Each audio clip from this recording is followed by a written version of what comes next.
Hello, year 13. I was thrown out of school last week. It's now your turn. You're thrown out of school this week. Here we go. I've set work on Edimodo. So many questions life me can't find for them. It was at 2.3 and 4. Trying to remember myself now what it was. I think it was 2.3 and 4. You do. Now, some of you have had this lesson already, and some of you have not had it. In the land of chaos we are living presently. So I'm going to go through, it's 2.3 and 2.4 in your textbook. If you've got a new one, it's 17.3 and 17.4. I may do this video in two halves, but we'll see how I get on. So what you have to be able to do, exactly what it says on here, is derive an equation to show the maximum speed of a vehicle staying in contact with the road as it passes over a curved bridge. Derive the equation for the centripetal force, a car going round and round or a bank track. And the fairground rides we will get partly into, but I'll finish off the rest next lesson. So the group I had beforehand, I had this as Daniel. I reckon it looks like Daniel Vincent. What do you reckon? I don't know. Anyway, I want to imagine, here we go. We've got Daniel Vincent. He's now bought a lovely blue VW Beetle, and he's going over Humpback Bridge. So looking at this, we first of all have to identify the forces on this vehicle. Now, we know there must be a weight acting down, and we normally write the weight as an mg. And your book calls it also a force going up is going to be a support force. Now, I know we've got a forward force and got friction going that way, but because we're going in circular motion, because we can take this as going that part around a part radius r like that, we're only interested in the vertical forces, okay? Because we're saying horizontally is going at constant speed.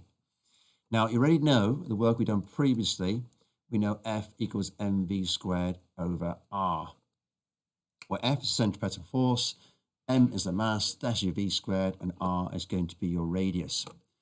Now, with that car going over a humpback bridge, we can now analyze the forces, but I know the centripetal force, or petal force, when they call it, has to be acting towards the center down here. So you take the r as your positive direction. Therefore, doesn't the equation end up being mg minus s equals mv squared over r? And you'll find that under 2.3 in your wonderful textbook. Okay? Now, with that there, and this is the important bit, you should know as Mr. Daniel gets faster and faster and faster and faster and faster and faster, eventually the bell goes outside. Eventually, you lose contact with the ground.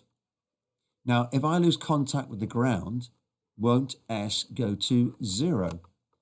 And if S goes down to 0, now I've lost my pen, come back here, then that's going to be mg is now equal to mv squared over r.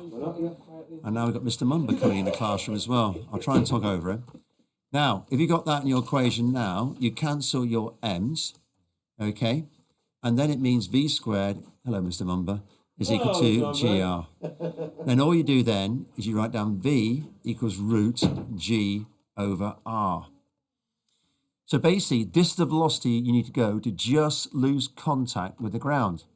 And the interesting thing it shows you here, trying to find a different color pen now, if you make the radius smaller, it means you need a less velocity to lose contact with the ground. And that's why if you've got the humpback bridge with different radius, okay, if you've got a really steep one like this, you know you need a lot slower, less velocity to actually leave it. But if you've got something like that, we've got a big curvature, there's a big radius, you need a lot more speed to go across.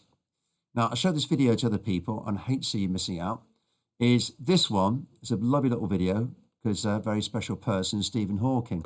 Now, Stephen Hawking, if the video actually works, he's not been off his feet. This video is taken off his feet for 2 years. This is an aeroplane.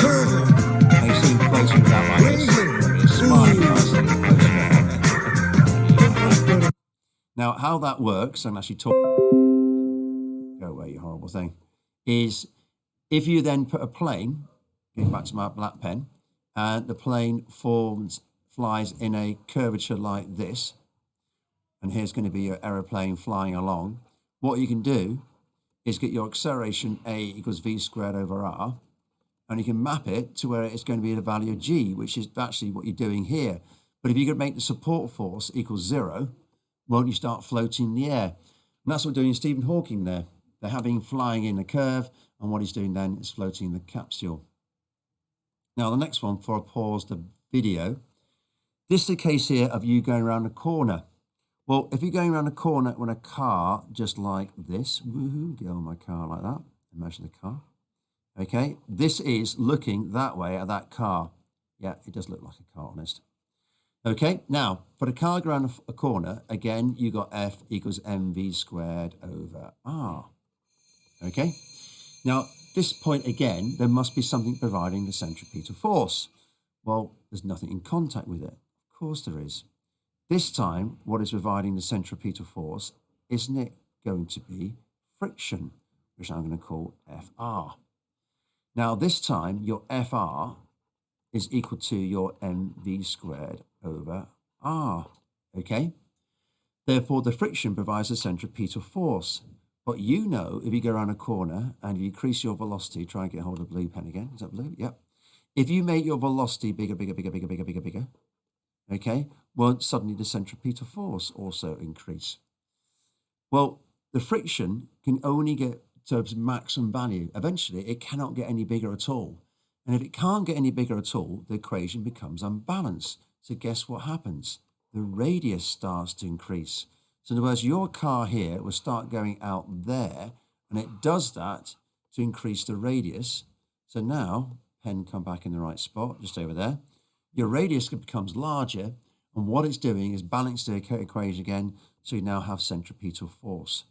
Okay? So that is on the other one, and what it does, they don't call it friction in your book. They've called it not FR, they call it F naught F equals mv squared over r. Now, I'm just going to save that, upload that on Edimodo, and then I'm going to go backtrack in my second part of this very exciting video. Coming back later.